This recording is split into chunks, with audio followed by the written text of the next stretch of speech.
काका, पहले तो गर्मी इतना ज्यादा पड़ता है कि इस गांव में सुखार हो जाता है। कुएं का पानी सूख जाता है। यहाँ तक कि छापा कल से भी पानी नहीं आता है।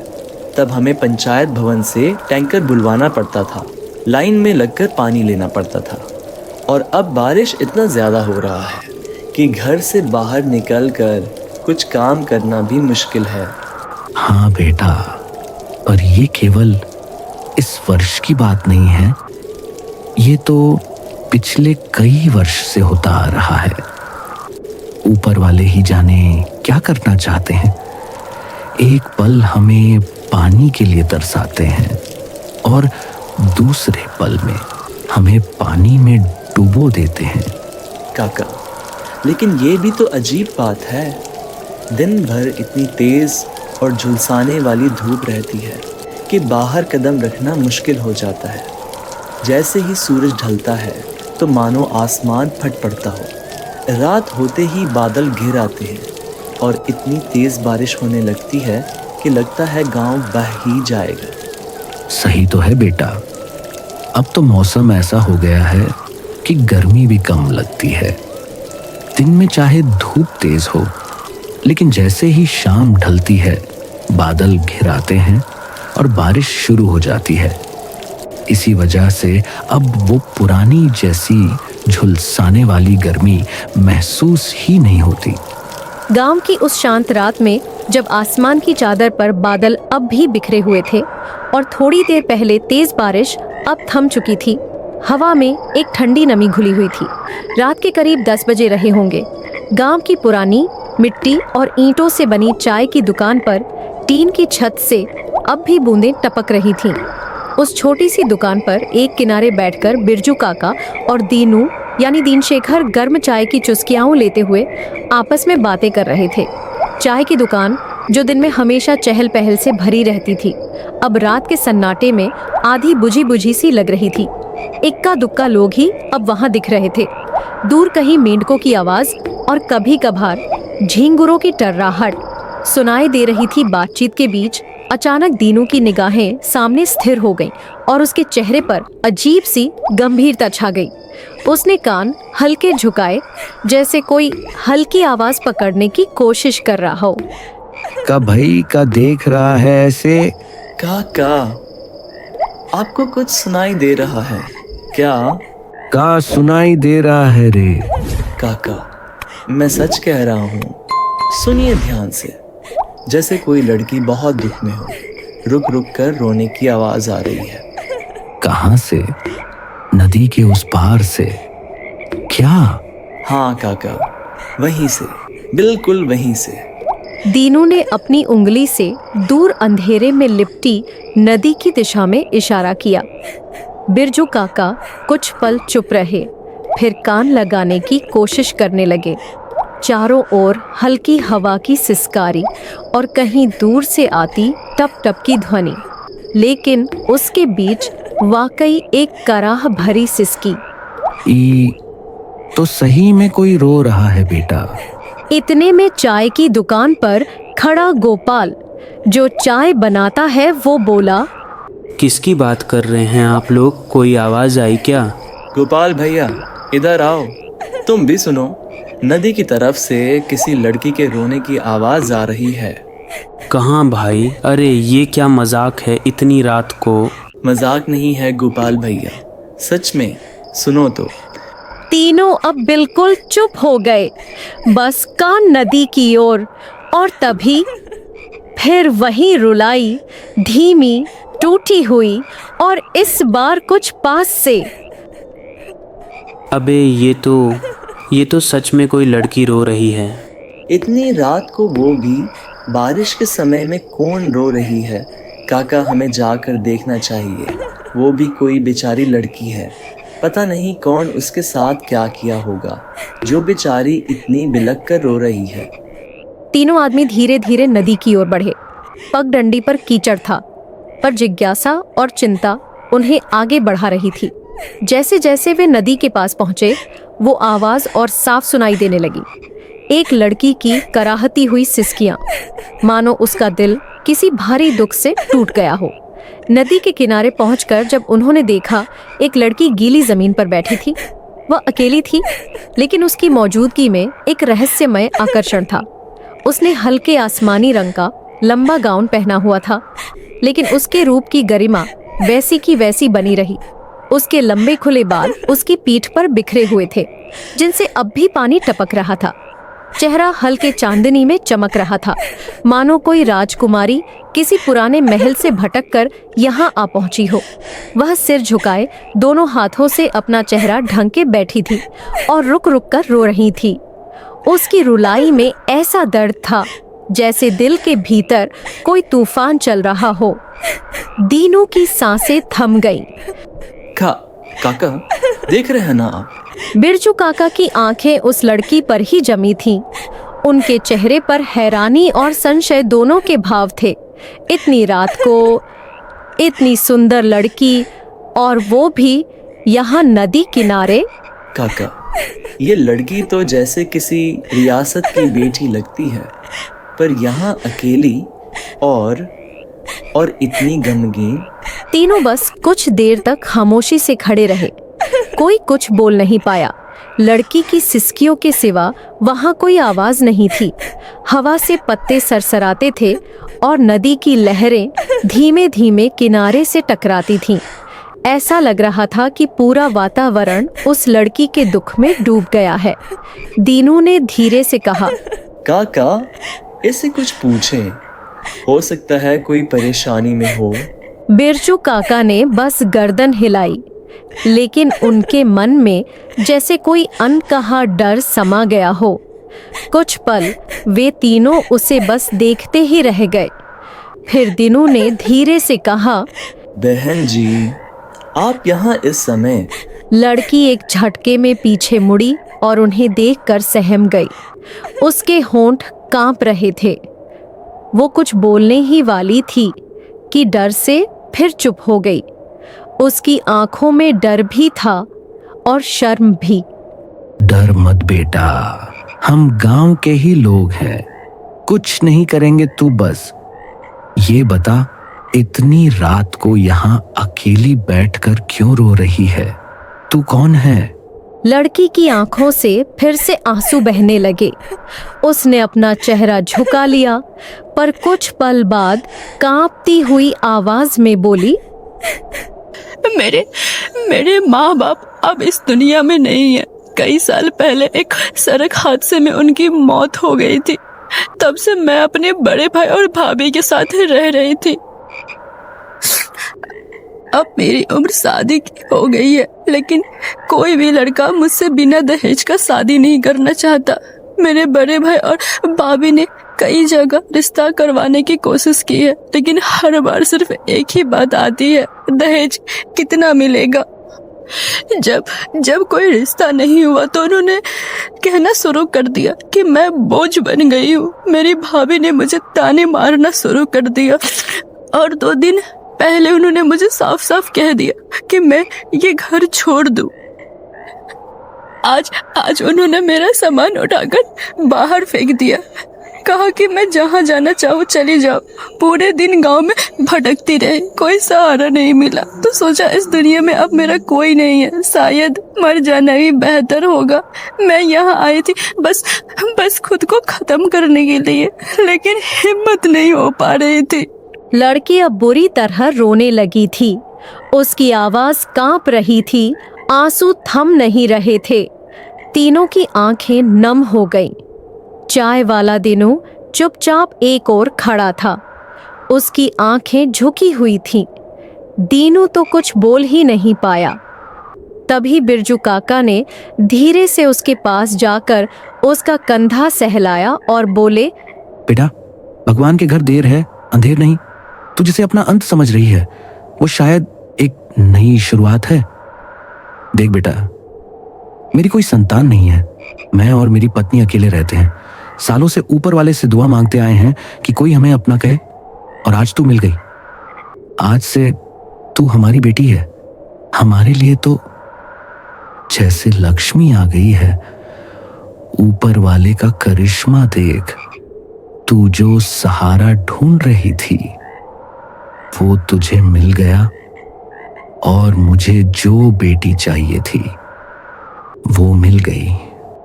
लड़की हैरानी से उन्हें देखने लगी। पहली बार उसके चेहरे पर हल्की सी उम्मीद की झलक थी। चल बेटा, चल हमारे साथ। अब तू हमारे साथ ही रहेगी और जब तू कहेगी हम तेरी शादी करवा देंगे किसी अच्छे, समझदार और सच्चे इंसान से, वो भी बहुत सारा दहेज देकर। तेरे बाप के पास बहुत पैसा है अपनी लक्ष्मी बेटी के लिए। लड़की की बातों और हालात को समझने के बाद बिरजू काका ने उसे अपने घर ले जाने का फैसला किया। रास्ते भर वह लड़की चुप रही, पर उसके चेहरे पर अब थोड़ी सी राहत दिखने लगी थी। घर में प्रवेश करते ही बिरजू काका ने अपनी पत्नी को आवाज दी, अरे सुनती हो, जरा बाहर आओ। आज हमारे घर लक्ष्मी आई है, उसकी आरती नहीं उतारोगी क्या? लक्ष्मी? कौन लक्ष्मी? ये लड़की कौन है बिरजू? पहले थाली तो ले आ, फिर सब बताता हूँ। उनकी पत्नी तुरंत आरती की थाली लेकर बाहर आई। जब उसने लड़की को देखा तो पहले एक पल को चुप रही, फिर बिना कोई सवाल पूछे आरती उतारी। बिरजू काका ने अपनी पत्नी को पूरे रास्ते की कहानी विस्तार से बताई। लड़की के माँ बाप का ना होना, दहेज की वजह से रिश्ता ना जुड़ना और अंत में उसका नदी किनारे खुद को खत्म करने जाना। यह सब सुनकर उनकी पत्नी की आंखें भी भर आईं। हम दोनों तो कब से चाहते थे कि हमारे जीवन में कोई हो जिसे हम अपना कह सकें। ऊपर वाले ने आज हमें एक लक्ष्मी दी है। हाँ, इसका नाम अब से लक्ष्मी ही रहेगा। अब तीनों, बिरजू काका, उनकी पत्नी और लक्ष्मी एक साथ रहने लगे। घर में रौनक सी आ गई थी।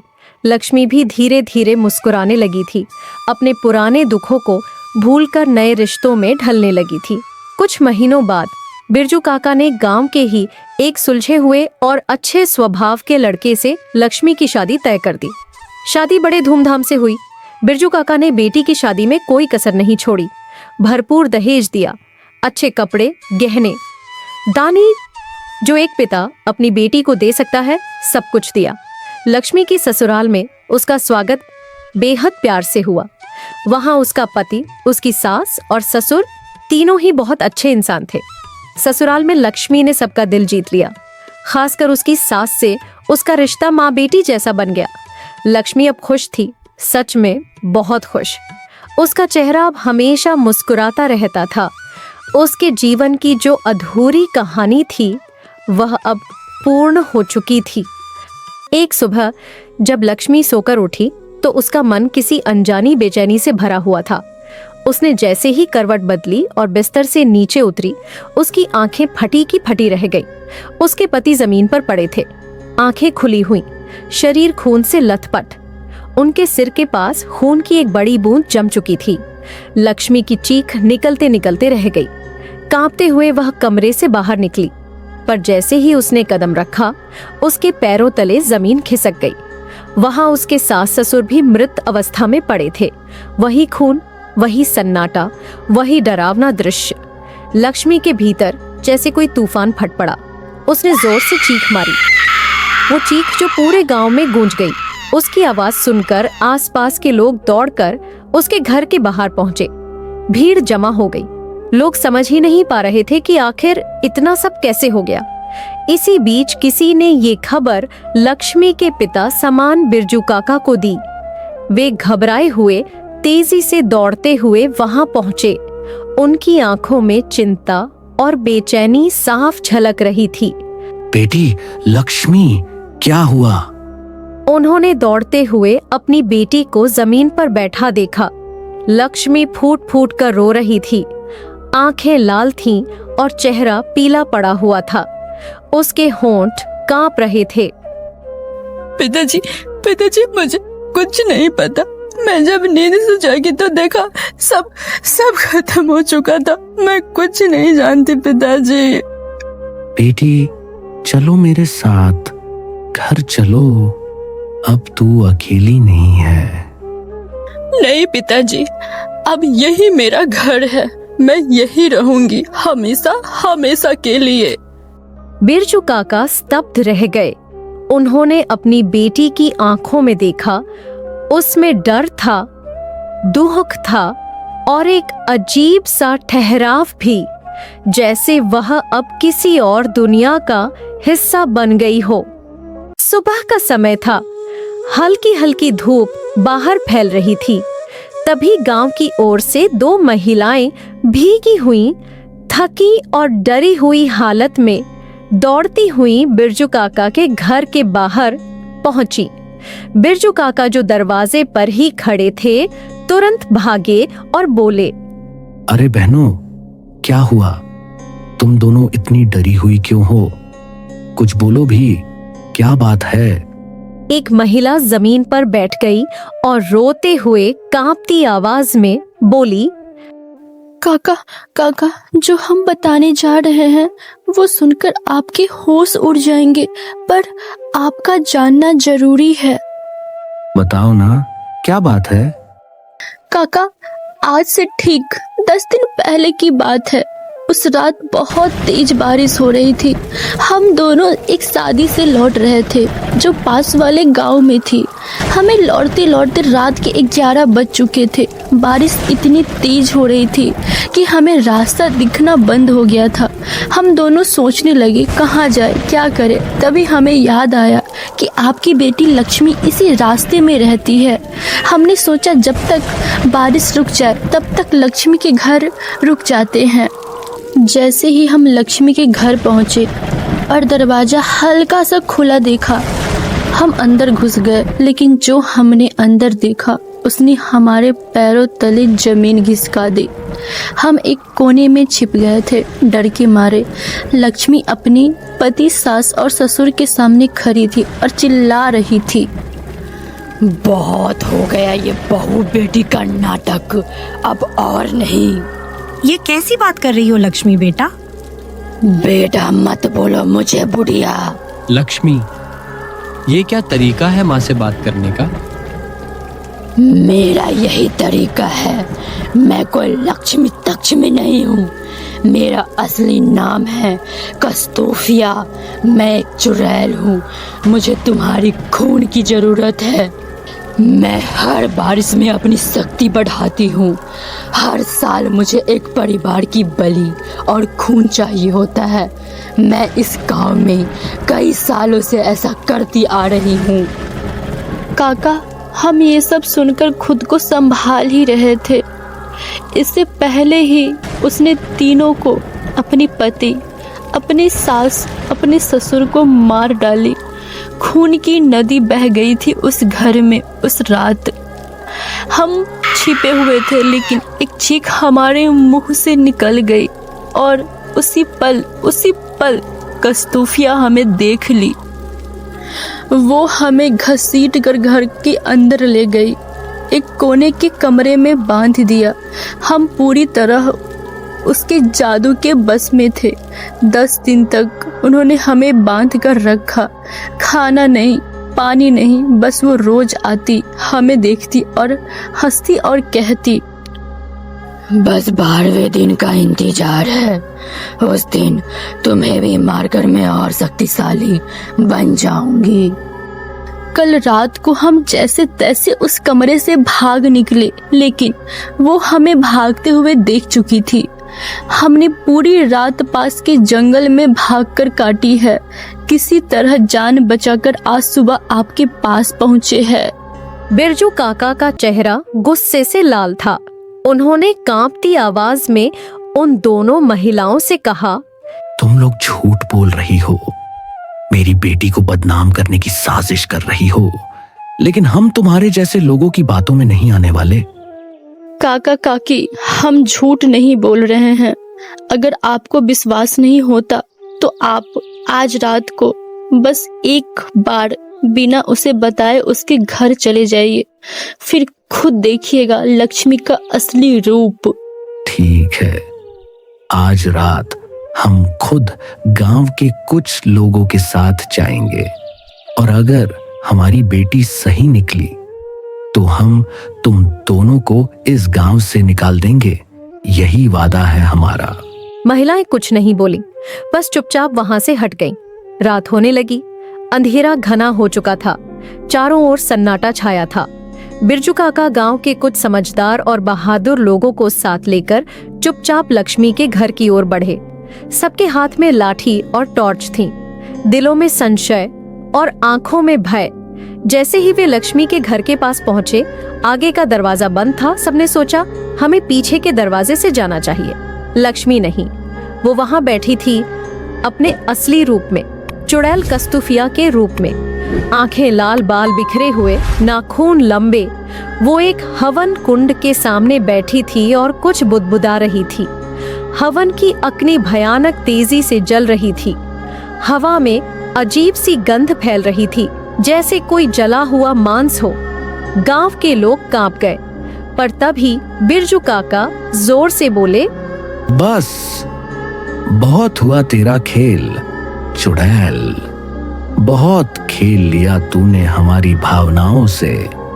कस्तूफिया ने जैसे ही अपनी नजरें उठाईं, उसकी आंखों से आग निकल रही थी। लेकिन जब उसने देखा कि पूरे गांव के लोग इकट्ठा होकर आ गए हैं, वो हक्का बक्का रह गई।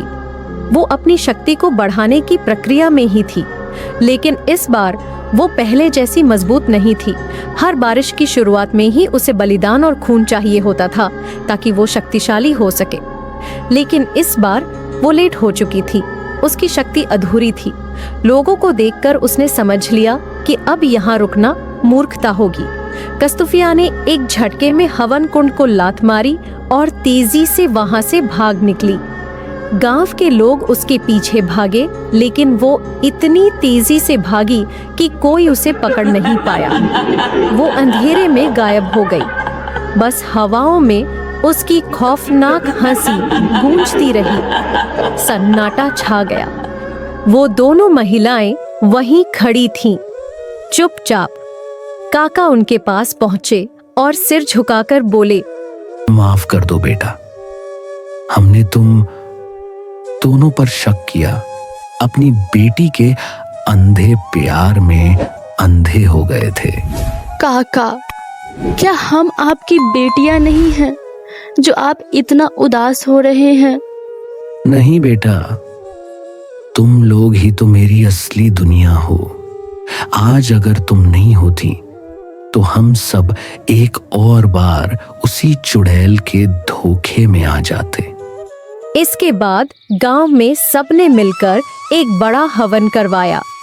गांव को शुद्ध किया गया और फिर सबने मिलकर यह वादा किया, अब से किसी पर भी आंख मूंद कर भरोसा नहीं करेंगे। फिर पूरा गांव धीरे धीरे दोबारा खुशी खुशी रहने लगा।